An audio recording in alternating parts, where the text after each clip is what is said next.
1967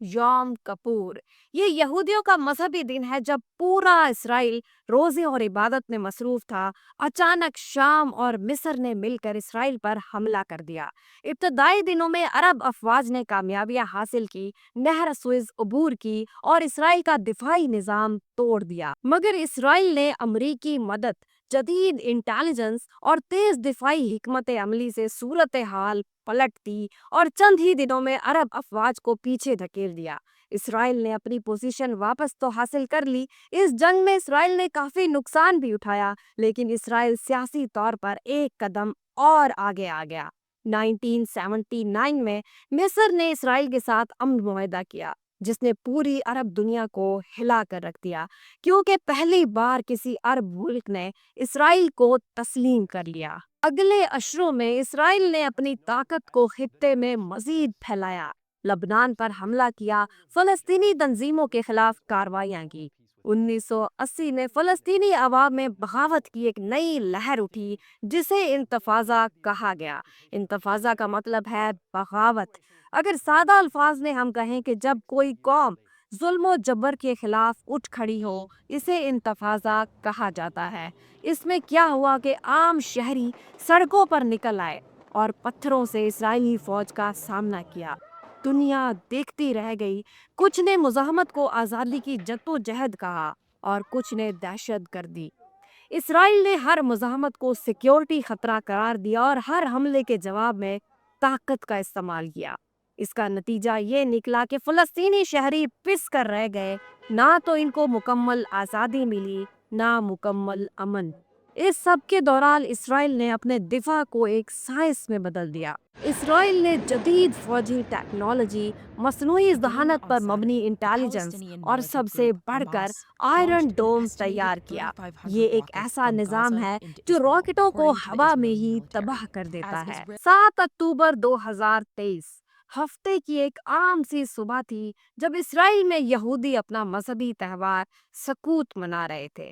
ایک پرسکون صبح، لیکن تھوڑی ہی دیر بعد یہ پرسکون فضا قیامت میں بدل گئی جب فلسطینی تنظیم حماس نے غزہ کی پٹی سے پوری طاقت سے اسرائیل پر حملہ کر دیا۔ صبح تقریباً 6:30 بجے حماس نے 5000 سے زائد راکٹ اسرائیل کے جنوبی اور وسطی علاقوں پر فائر کیے۔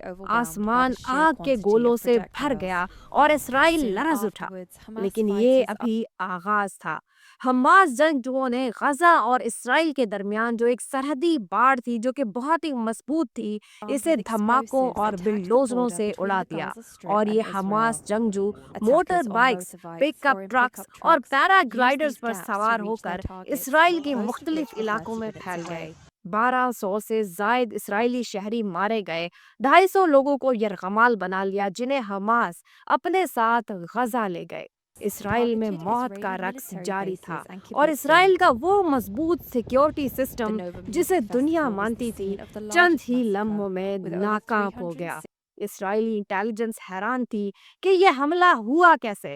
اس حملے نے اسرائیلی قیادت کو جھنجھوڑ کر رکھ دیا۔ نیتن یاہو جو کہ اسرائیلی وزیر اعظم ہیں، انہوں نے فوراً اعلان کیا کہ ہم حالت جنگ میں ہیں۔ It was the Jewish holiday of Simchat Torah. It began as a perfect day, not a cloud in the sky. Thousands of young Israelis were celebrating at an outdoor music festival. صرف چند ہی گھنٹوں میں اسرائیل نے تاریخ کی سب سے بڑی فوجی کارروائی کا آغاز کیا۔ غزہ پر ایک کے بعد ایک بم برسنے لگے اور چند گھنٹوں میں غزہ ملبے کا ڈھیر بن گیا۔ اس حملے میں صرف حماس ہی نہیں بلکہ عام شہری، اسپتال، اسکول، مساجد سب اس کی زد میں آئے۔ ایک ہفتے میں 4000 سے زائد فلسطینی شہری شہید ہوئے۔ اقوام متحدہ کے مطابق صرف 2 ماہ میں 70,000 سے زیادہ فلسطینی شہید ہوئے، جن میں عورتیں اور بچے بھی شامل تھے۔ لاکھوں فلسطینی بے گھر ہو گئے اور غزہ کا 70% انفراسٹرکچر تباہ ہو گیا۔ اسپتالوں میں بجلی ختم، ادویات نایاب، پانی اور خوراک کی فراہمی بند، اور ایک انسانی المیہ وجود میں آ گیا۔ دوسری جانب اسرائیل نے اپنی فوجی کارروائی کو غزہ سے حماس کا خاتمہ قرار دیا۔ اسرائیلی فوج نے زمینی آپریشن شروع کیا اور غزہ کو 3 حصوں میں تقسیم کیا اور ہزاروں فوجی اندر بھیجے۔ لیکن زمینی جنگ نے نہ صرف حماس بلکہ لاکھوں فلسطینیوں کو گھیرے میں لے لیا۔ غزہ کا شمالی علاقہ مکمل طور پر اجڑ گیا۔ دنیا بھر میں احتجاج شروع ہو گئے۔ لاکھوں لوگ London, new York, Istanbul, Lahore, Jakarta اور دوحہ کی سڑکوں پر نکل آئے۔ لوگ چیخ رہے تھے، سیز فائر ناؤ، جنگ بندی بند کرو، مگر عالمی طاقتیں خاموش رہی۔ امریکہ نے اسرائیل کو فوجی مدد، ہتھیار اور انٹیلیجنس فراہم کی۔ اقوام متحدہ نے کئی بار جنگ بندی کی کوشش کی، مگر اسرائیل کا موقف یہی رہا کہ جب تک حماس ختم نہیں ہوتا، جنگ بند نہیں ہوگی۔ سوچنے کی بات یہ ہے کہ جب حماس نے اسرائیل پر حملہ کیا تو اسرائیل کو وقتی نقصان ہوا، عالمی ساکھ کو بڑا دھچکا لگا اور داخلی سطح پر حکومت پر تنقید کی گئی، انٹیلیجنس اور سیکیورٹی سسٹم پر سوالات اٹھائے گئے۔ لیکن اسی حملے کو اسرائیل نے اپنے دفاعی جواز کے طور پر استعمال کیا اور دنیا کو قائل کیا کہ وہ دہشت گردی کے خلاف جنگ لڑ رہا ہے۔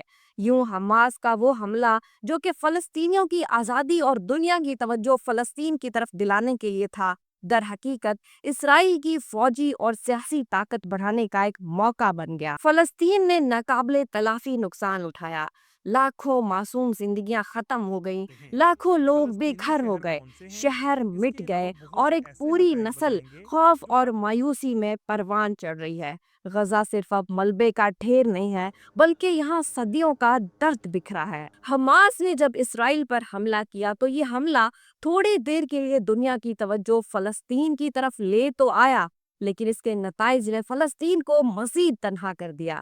اسرائیل نے دفاع کے نام پر زمین تنگ کر دی اور عالمی میڈیا کے شور میں انسانی چیخیں دب گئیں۔ 7 اکتوبر صرف ایک تاریخ نہیں ہے بلکہ ایک موڑ ہے جس نے اسرائیل اور فلسطین دونوں کو ایک نئے راستے پر ڈال دیا ہے۔ یہ دن یاد دلاتا ہے کہ جب طاقت اور انتقام سامنے آ جائیں تو سب سے بڑی قیمت ہمیشہ انسانیت ہی ادا کرتی ہے۔ امید ہے ویڈیو بہت اچھی لگی ہوگی۔ ویڈیو کو لائک کرنا اور چینل کو سبسکرائب کرنا بالکل مت بھولیے۔